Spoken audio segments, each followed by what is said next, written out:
Civil services ప్రిపరేషన్లో old questions analysis అనేది అత్యంత కీలకమైన విషయం. ఈ ఓల్డ్ క్వశ్చన్స్ ఎనాలిసిస్ అనే దానికి సంబంధించి ఎలా చేయాలి అనేది ఇంతకుముందు నేను ఒక వీడియోలో చెప్పడం జరిగింది. ఇవాల్టి ఈ సెషన్లో నేను ఏం చేస్తున్నానంటే ఓల్డ్ క్వశ్చన్స్లో వెయిటేజ్ ఎలా ఉంటుంది అన్నది. వెయిటేజ్ అంటే ఏ సబ్జెక్ట్ నుంచి ఎక్కువ వస్తాయి. మనం చిన్నప్పుడు 10th క్లాస్, ఇంటర్మీడియట్, డిగ్రీ, బీటెక్లు ఈ ప్రాంతంలో అరే ఈ 2-3 చాప్టర్లు చదివితే చాలురా అందులోంచి వస్తాయి అని అంటుంటాం. అయితే యూపీఎస్సీకి అది కుదరదు. ఎందుకంటే యూపీఎస్సీ అంటే యూనియన్ పబ్లిక్ సర్వీస్ కమిషన్ అని మాత్రమే కాదు, అన్ప్రెడిక్టబుల్ సర్వీస్ కమిషన్ అని కూడా. అయినా కొన్ని ఏరియాస్ని విడిచిపెట్టకుండా చదవడం, కొన్ని ఏరియాస్ని అనవసరంగా చదవాల్సిన శ్రమను తగ్గించుకోవడం, ఎక్కడి నుంచి ఎక్కువగా క్వశ్చన్స్ వస్తాయి అనే ఒక చిన్న ప్రిడిక్ట్ చేయడం, ఏ యాంగిల్లో చదివితే త్వరగా మనకి ర్యాంక్ వస్తుంది అనే దాన్ని అర్థం చేసుకోగలగడం, అసలు యూపీఎస్సీ ఏ సబ్జెక్టులకి ప్రాధాన్యాన్ని ఎక్కువ ఇస్తుంది అనే దాన్ని ఐడెంటిఫై చేయడం అనేది యాక్చువల్గా దీని ఉద్దేశం. అంతే తప్ప ఇగో ఈ 2-3 సబ్జెక్టులు చదవండి అంటే జాగ్రఫీ, ఎకానమీ, పాలిటీ చదవండి ఐఏఎస్ అయిపోవచ్చు అలా కాదు.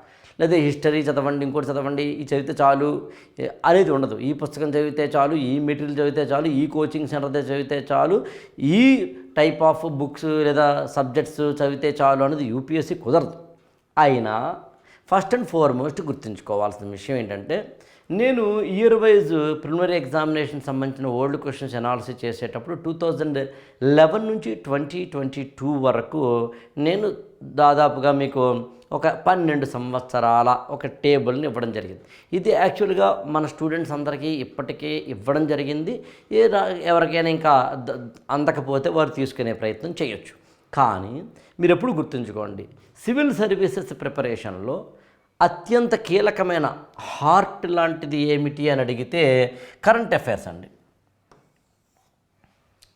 కరెంట్ అఫైర్స్ అనేది 2 రకాలుగా ఉంటుంది. ఒకటి pure current affairs, 2 applied current affairs.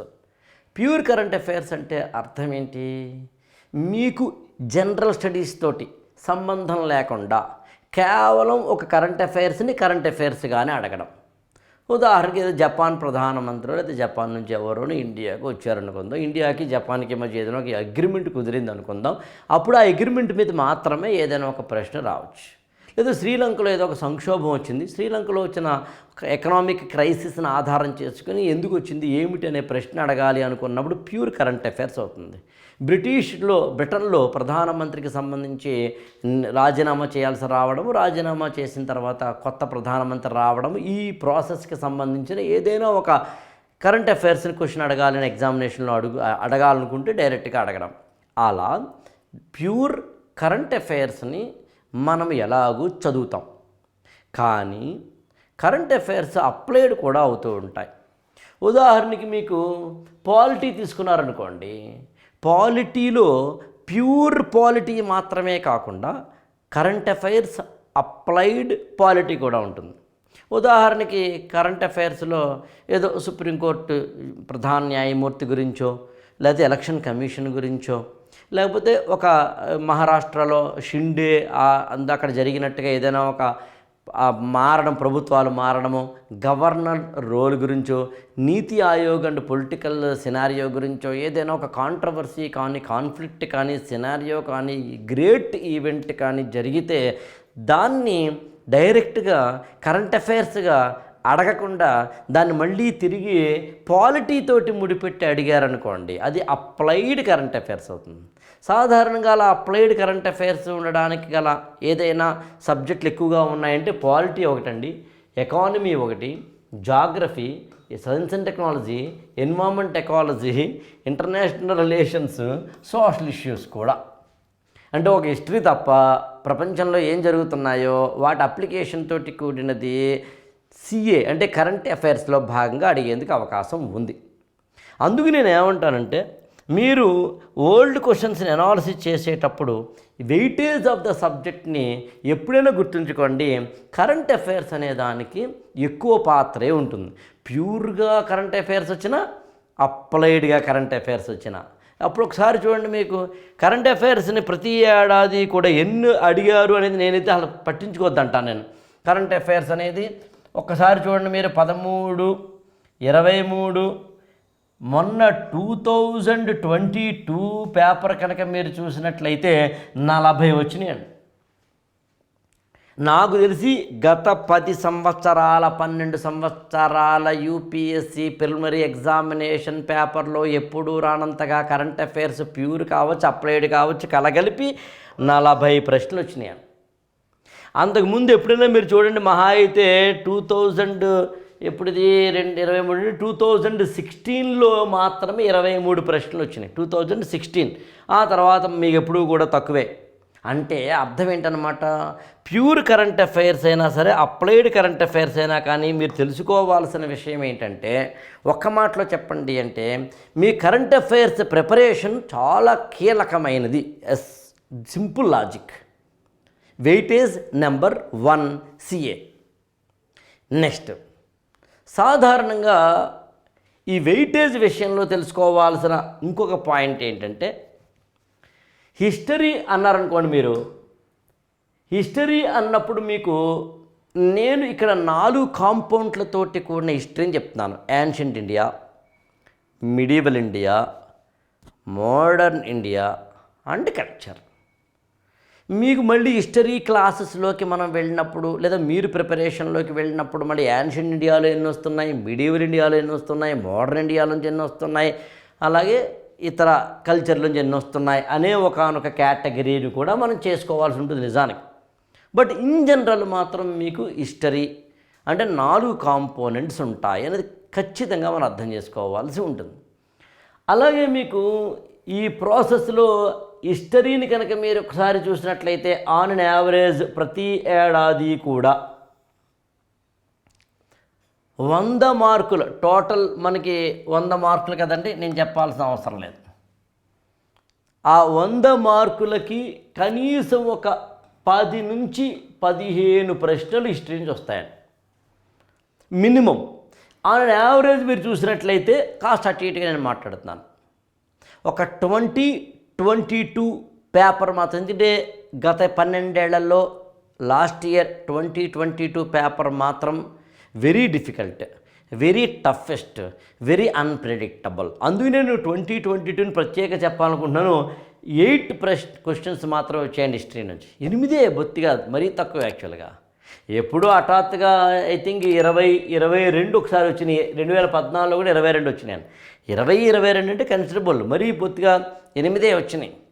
అందుకని హిస్టరీ దగ్గరికి వచ్చేసరికి మీరు అర్థం చేసుకోవాల్సిన విషయం ఏంటంటే, ఖచ్చితంగా ఒక 10 నుంచి 15 ప్రశ్నలు వస్తాయి. కాబట్టి అందులో మళ్ళీ తిరిగి మీ అందరికీ తెలుసు అనుకుంటున్నాను, హిస్టరీకి సంబంధించిన ఎక్కువ ప్రశ్నలు వచ్చేవి మోడర్న్ ఇండియా నుంచి, అలాగే culture, ancient India, medieval India కలగలిపి వస్తాయి. అందులో మీరు కల్చర్ని చదువుతున్నారంటే అర్థం ఏంటంటే ఆటోమేటిక్గా యాన్షియంట్ మిడీవల్ ఇండియా చదువుతున్నట్టే లెక్క. అందులో మిడీవల్ ఇండియా పూర్తిగా కల్చర్ బేస్డే కాబట్టి అలా అనుకున్నప్పుడు ఇప్పుడే డిసైడ్ అవ్వండి, పేపర్ మీద రాసుకోండి. హిస్టరీకి నేను ఒక 10-15 మార్కులు తెచ్చుకోవాలనుకుంటున్నాను. తెచ్చుకోవాలంటే నేను బాగా కష్టపడాలి. సరే, ఏ పుస్తకాలు చదవాలి ఏంటనేది వేరే వీడియోలో చెప్పాను. సేమ్ లాజిక్ మీరు కనుక పాలిటీకి అప్లై చేస్తే, పాలిటీ కూడా అంతే. మీరు గమనించారో లేదో, ప్రతి ఏడాది మినిమం 10 నుంచి ఈ టేబుల్ నేను మీకు అందజేస్తున్నానండి. కాబట్టి డోంట్ వరీ, టేబుల్లో ఉన్న ప్రతి అక్షరము చదవాల్సిన అవసరం లేదు. పాలిటీ కూడా అంతే, 10 నుంచి 15 ప్రశ్నలు కంపల్సరీ వస్తాయి మినిమం. కాస్త అటు ఇటుగా చూడండి, మీరు ఎప్పుడో ఒకసారి 20 ప్రశ్నలు వచ్చినాయండి 2017లో. దాదాపుగా 10 నుంచి 15 ప్రశ్నలు కంపల్సరీ వస్తాయి. ఆ తర్వాత మీకు చూడండి ఎకనామిక్స్ కూడా అంతే. ఇంకా చెప్పాలంటే ఎకనామిక్స్ అయితే కనుక 12 నుంచి 18 ప్రశ్నలు కంపల్సరీ వస్తాయండి ప్రతి ఏడాది.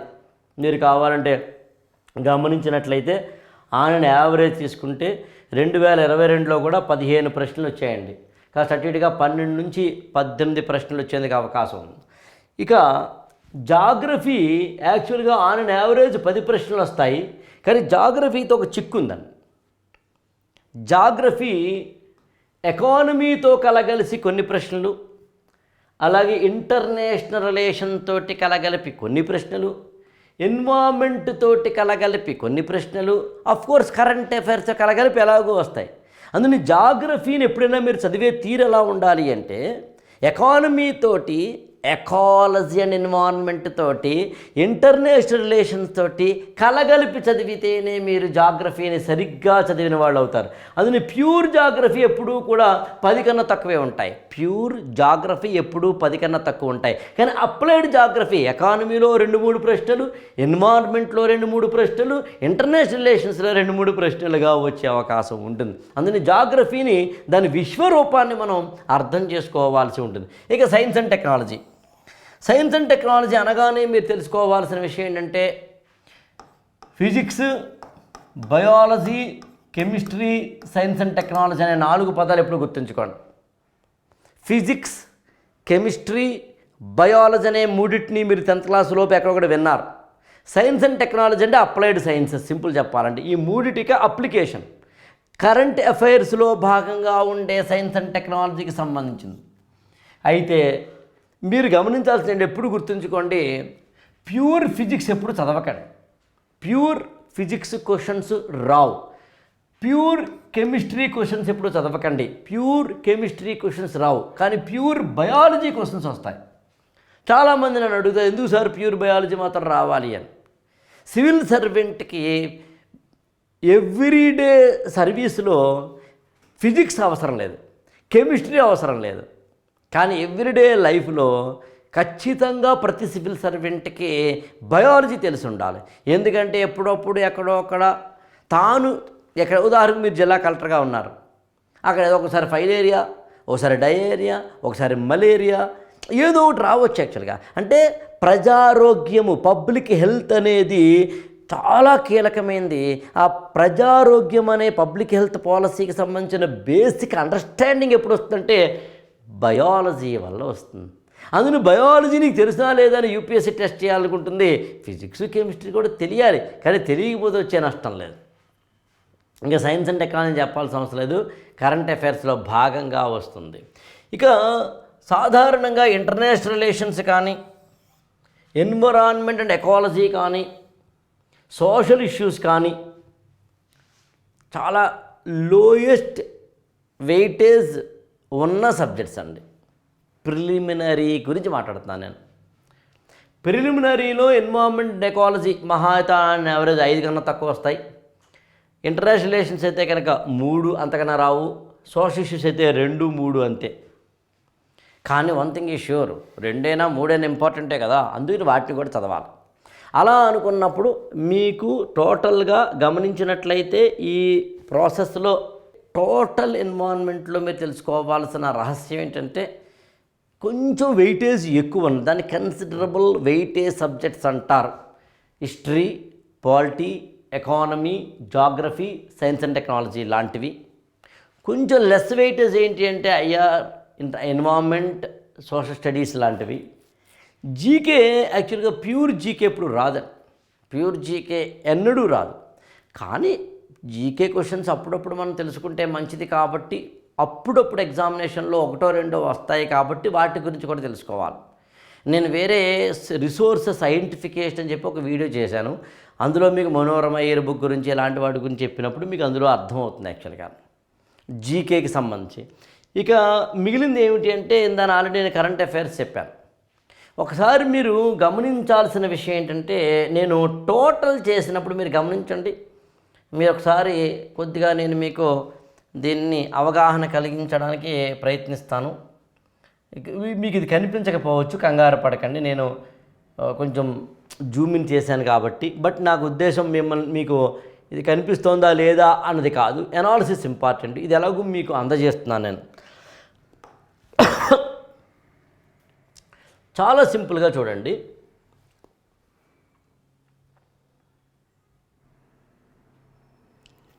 చాలా సింపుల్గా చూడండి. ఇక్కడ మీకు టోటల్ నేను చేసినప్పుడు 93 + 7, 100 + 2, 94 + 6, 100 + 2, 93 + 7 ఏంటండి ఇవి?